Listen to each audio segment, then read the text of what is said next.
Bismillahirrahmanirrahim. Alhamdulillahirabbil alamin. Wa bihi nasta'inu ala umuri dunya waddin.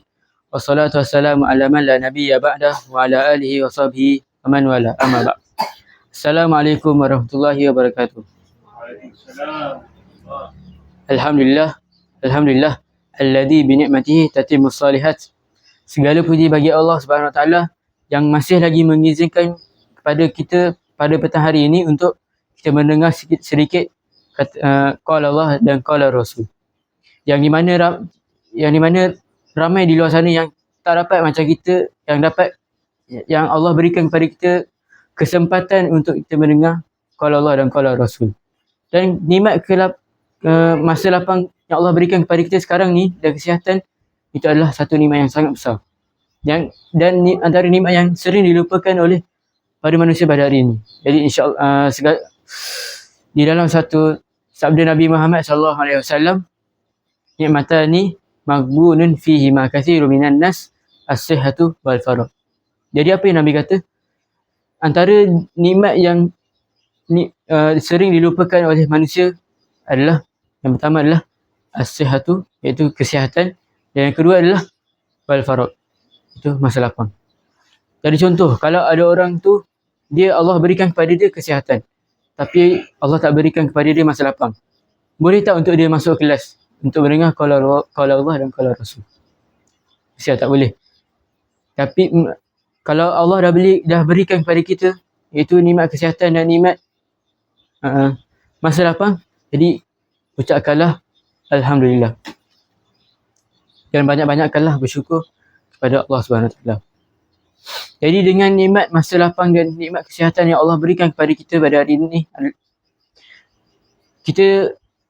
dan Allah turunkan kepada kita juga satu kitab yang di mana akan menjadi sebagai petunjuk kita dan peringatan dalam hidup kita. Dan itu adalah nikmat yang paling besar untuk kita, iaitu apa? Al-Quran.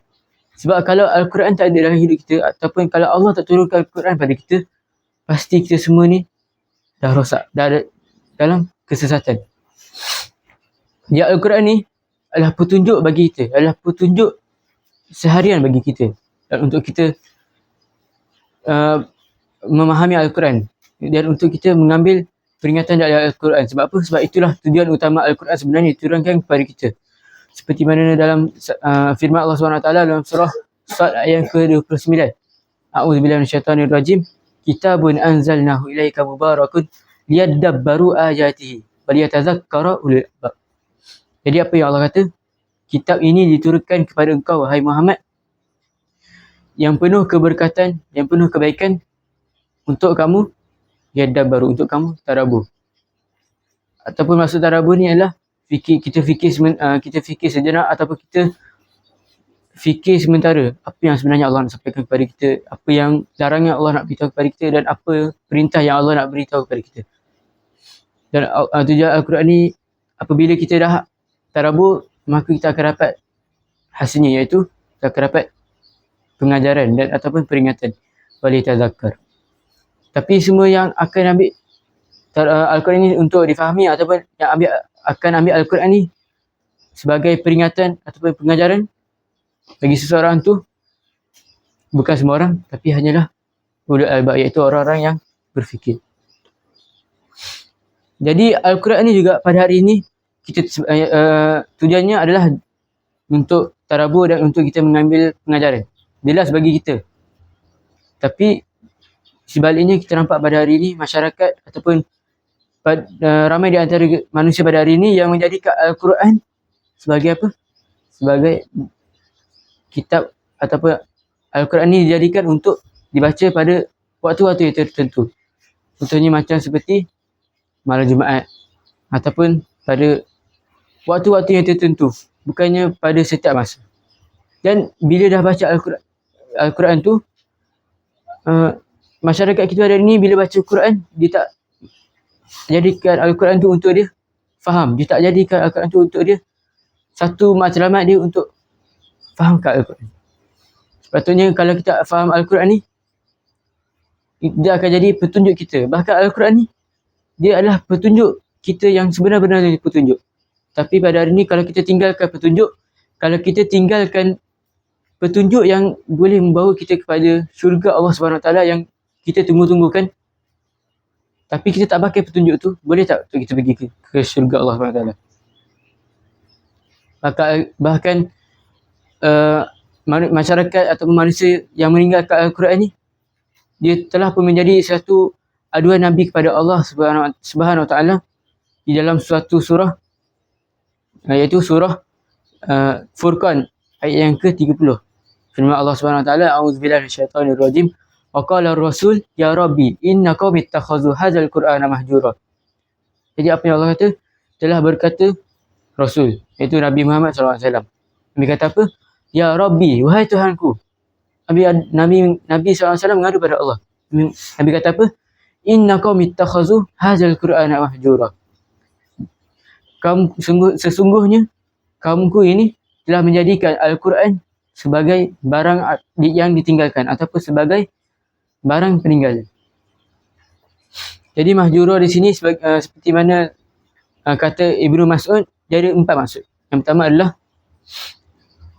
yang tak baca langsung. Maksudnya dia Al-Quran ada depan dia, Al-Quran ada di mana-mana saja, tapi orang dia tak baca Al-Quran tu langsung. Yang kedua adalah dia baca tapi dia tak faham. Dia tak faham pun apa yang sebenarnya Allah nak sampaikan dalam Al-Quran tu.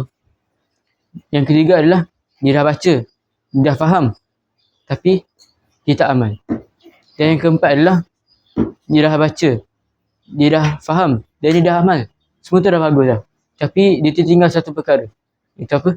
Untuk disampaikan Al-Quran. Jadi kalau dia tak sampai ke Al-Quran, macam mana orang lain nak dapat petunjuk untuk ke syurga Allah SWT? Jadi kita kenalah sampai ke Al-Quran. Dan kita perlulah juga untuk baca Al-Quran dan sampai ke Al-Quran. Sebab apa? Sebab Al-Quran ni juga pada hari kiamat nanti, dia akan jadi syafaat bagi kita. Seperti mana satu sabda Nabi Muhammad SAW, Iqra'ul Qur'anah fa'innahu ya'ti yawmal qiyamati syafi'an li ashabih. Jadi bacalah Al-Quran, sesungguhnya fa'innahu, maka sesungguhnya ya'ti yawmal qiyamati, akan datang pada hari kiamat nanti, syafi'an li ashabih, atau syafaat ataupun penolong bagi yang menjadikan Al-Quran itu sebagai sahabatnya. Maksudnya dia menjadikan Al-Quran itu sebagai apa? Untuk dia faham. Jadikan Al-Quran itu untuk dia faham, dan dia menjadikan Al-Quran itu sebagai petunjuk harian dia, ataupun menjadikan Al-Quran itu segala-galanya baginya. Jadi kalau kita nak, contoh, kalau kita nak pergi ke sesuatu tempat yang kita tak pernah pergi pun sebelum ni. Contoh, kita daripada Pahang, kita nak pergi Perak. Tapi kita tak guna pun Waze ataupun Google Map untuk kita pergi ke Perak. Kita dah search dah, ni nak pergi Perak. Tapi boleh tak untuk kita pergi Perak kalau kita tak pakai pun Waze tu? Tak boleh.